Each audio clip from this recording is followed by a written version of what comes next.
Salut à tous, c'est RedTech. On se retrouve aujourd'hui après un petit moment d'absence. C'était les vacances, donc je n'ai pas pu vous produire beaucoup de vidéos, mais c'est reparti pour une nouvelle année plein de vidéos et de projets. Pour bien la recommencer, je vais vous proposer un nouvel épisode de la série Créer un setup gaming, donc j'espère que ça vous plaira.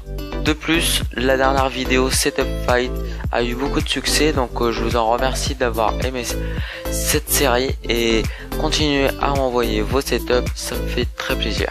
Alors sans plus tarder, commençons cet épisode et abonnez-vous si ce n'est déjà pas fait.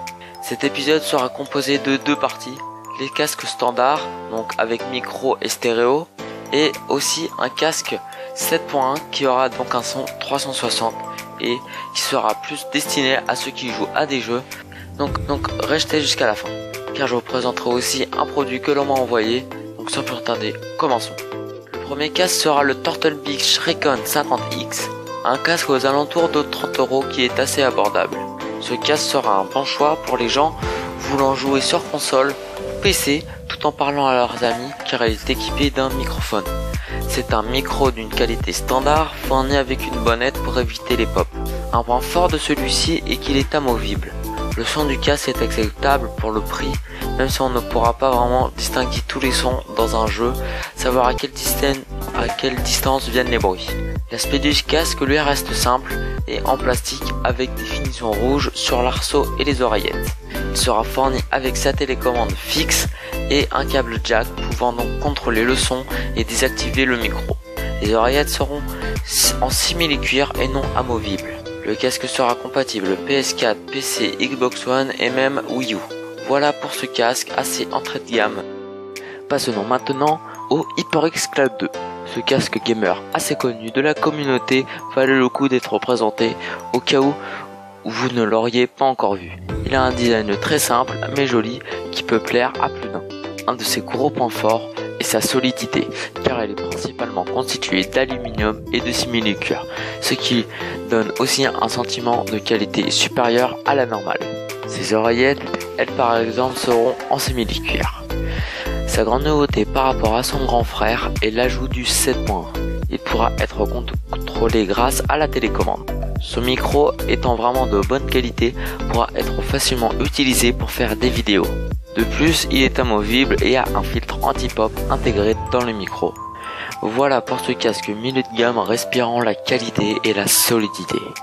Le meilleur de tous, le casque gamer, est bien sûr le Sennheiser Game One. Son design étant très séduisant et simple annonce déjà la couleur. Disponible en noir et blanc avec à chaque fois une petite touche rouge est au prix de 150 €. Étant très léger, il pourra servir de longues sessions de jeu. Son micro étant l'un des meilleurs, si ce n'est le meilleur pour un casque gamer, est vraiment de très bonne qualité. Son câble jack pourra aussi s'enlever si besoin, mais le casque n'est pas Bluetooth. En conclusion, si vous avez de l'argent à mettre dans un bon casque, prenez celui-ci. Pour le 7.1, je vous présente le HyperX Revolver, qui est pour moi le meilleur mélange entre le Game One que je viens de vous présenter et le HyperX Cloud 2 que j'ai montré précédemment. Le design est de plus du côté HyperX, mais la qualité plus du côté Sennheiser. Le design est un peu agressif et gamer que les autres. Le micro sera amovible et l'entrée du casque sera du USB pour avoir un son 7.1.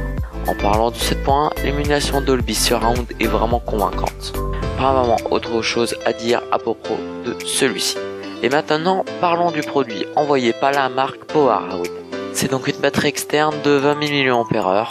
Cette batterie est équipée de deux ports USB pour pouvoir recharger deux appareils simultanément.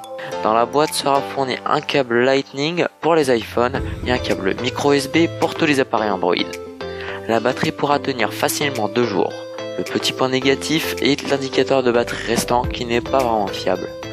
Aussi celle-ci est aussi assez lourde, donc vous ne pourrez pas vraiment la mettre dans votre poche, mais plutôt dans un sac à dos.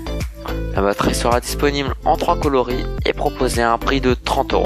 Je trouve vraiment que cette batterie est un excellent choix si vous n'avez pas beaucoup d'argent à dépenser dans une batterie externe.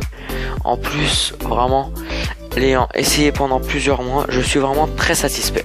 Alors, la vidéo touche déjà à sa fin, donc j'espère qu'elle vous aura plu. N'oubliez pas de vous abonner, liker et me dire ce que vous pensez de la vidéo en commentaire. C'était Red Dead Tech. Ciao!